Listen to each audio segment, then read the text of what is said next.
আমরা মাত্র 180 থেকে 90 জন পুলিশ মোহাম্মদপুরে প্রায় 15 লক্ষ মানুষের জান মালের সার্বক্ষণিক নিরাপত্তা দিচ্ছে। আমরা দিনে আসি, রাতে আসি, আমাদের ঘুম নাই, খাওয়া নাই, পড়া নাই, আমাদের প্রত্যেকের অবস্থা কাহিল।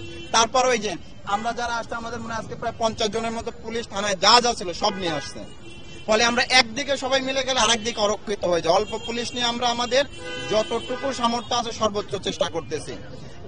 এই চেষ্টা করার ফলে আজকে মোহাম্মদপুর এই জেনেভা ক্যাম্প আজকে পর্যন্ত শতভাগ আমাদের নিয়ন্ত্রণে ছিল। এই মৃত পাই গ্রুপগুলো একত্রিত হয়ে আজকে একটা শোডাউন দিছে। বারবারই অপরাধগুলো ঘটে।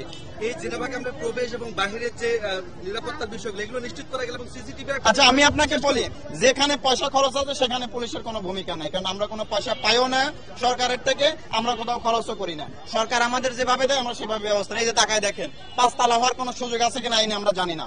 পুরো জেনেভা ক্যাম্পে আপনারা কারা কারা ঢুকছেন দেখছেন না? পুরো একটা ভয়াবহ অবস্থা। মানে এর মধ্যে যে মানুষ ঢুকে কোথায় কোন দিক দিয়ে থাকে, মানে আমরা তো প্রতিদিন যাই তো ভাই, এখন আমরা ওদের জেনেভা ক্যাম্পের বাসিন্দা হয়ে গেছি। এরকম অলি গলি সব আমাদের চিনতে হচ্ছে। কিন্তু ওই যে ওরে ঢুকাই দিবেন এখানে, ও 30 সেকেন্ডের মধ্যে ওই পাশে চলে যাবে। আপনার লাগবে 3 দিন, আপনার 3 দিন লাগবে ওই পাশে পথ খুঁজে গেছে, ও 30 সেকেন্ডের মধ্যে চলে যাবে। এখানকার অপরাধীরা এত বেশি দক্ষ, প্রত্যেকটা দেখেন ওই যে ছাদের সাথে আরেকটা ছাদ কানেক্টেড।